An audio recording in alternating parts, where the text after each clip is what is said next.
మహిళలు ఎల్లప్పుడూ చర్మం మరియు ముఖ సౌందర్యంపై ప్రత్యేక దృష్టిని పెడుతుంటారు. అందుకు పుచ్చకాయ మహిళలకు చాలా అనుకూలంగా ఉంది. మహిళలు చర్మ సంరక్షణకు ఎక్కువ ఖర్చు చేయడం వదిలేసి పుచ్చకాయ తినడం అలవాటు చేసుకుంటే బెటర్ అంటున్నారు ఆరోగ్య నిపుణులు. స్త్రీల చర్మాన్ని మృదువుగా చేయడానికి పుచ్చకాయను పండుగా గానీ లేదా జ్యూస్ గా గానీ తీసుకోవచ్చు. పుచ్చకాయ అధిక నీటి కంటెంట్ కలిగిన అద్భుతమైన పండు. మహిళలకు అందం, ఆరోగ్యాన్ని మెరుగుపరిచే పుచ్చకాయలోని ఆరోగ్య గుణాలు పుష్కలంగా ఉన్నాయి. పుచ్చకాయ తినడం జీర్ణక్రియకు సహాయపడు. ఇది అందరికీ సాధారణ ప్రయోజనం అయితే మహిళలకు మాత్రం ఇది చర్మ ఆరోగ్యాన్ని, రక్త ప్రసరణను మెరుగుపరుస్తుంది. కాబట్టి ఇది మహిళలకు ఒక వరం అని చెప్పాలి. పుచ్చకాయ జీర్ణక్రియ, ఆకలిని మెరుగుపరచడానికి కూడా పనిచేస్తుంది. పుచ్చకాయలో విటమిన్ ఏ, విటమిన్ సి వంటి ఆరోగ్యకరమైన భాగాలు ఉన్నాయి. ఇది ఆరోగ్యాన్ని మెరుగుపరుస్తుంది. శరీరాన్ని హైడ్రేట్ గా ఉంచే పుచ్చకాయలో ఉండే ఫైబర్ మహిళల అందాన్ని, ఆరోగ్యాన్ని మెరుగుపరుస్తుంది. పుచ్చకాయలో పొటాషియం, కాల్షియం పుష్కలంగా ఉంది. ఇది శరీరం నుండి టాక్సిన్స్ ని తొలగిస్తుంది. మహిళల్లో సాధారణంగా కాల్షియం లోపం ఉంటుంది. అందుకు పుచ్చకాయ మహిళలకు అద్భుతమైన పండు అని చెప్పవచ్చు. పుచ్చకాయలో ఎల్-సిట్రులిన్ ఉంటుంది. ఇది కండరాల నొప్పిని తగ్గిస్తుంది. ఎల్-సిట్రులిన్ సమ్మేళనం శరీర పనితీరును మెరుగుపరుస్తుంది. కండరాల నొప్పిని నివారించడానికి కండరాలను సడలిస్తుంది. పుచ్చకాయలో యాంటీ ఆక్సిడెంట్లు, విటమిన్ సి పుష్కలంగా ఉన్నాయి.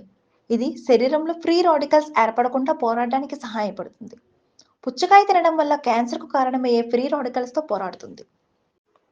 ఈ విధంగా పుచ్చకాయను తినడం వల్ల చర్మ సౌందర్యాన్ని పెంచుకోవడంతో పాటు క్యాన్సర్ బారిన పడకుండా కాపాడుకోవచ్చు అని చెబుతున్నారు మన ఆరోగ్య నిపుణులు. పుచ్చకాయలో సిట్రులిన్ అనే అమినో యాసిడ్ ఉంటుంది. సాధారణంగా అర్జినైన్, సిట్రులిన్ నైట్రిక్ ఆక్సైడ్ ఉత్పత్తులు సహాయపడతాయి.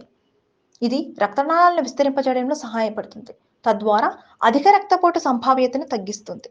Please subscribe Pragna Media. Please like, share, subscribe to Pragna Media. Pragna Media, please do like, share and subscribe. Please subscribe to Pragna Media. Please like, share and comment if you like the video. Pragna Media.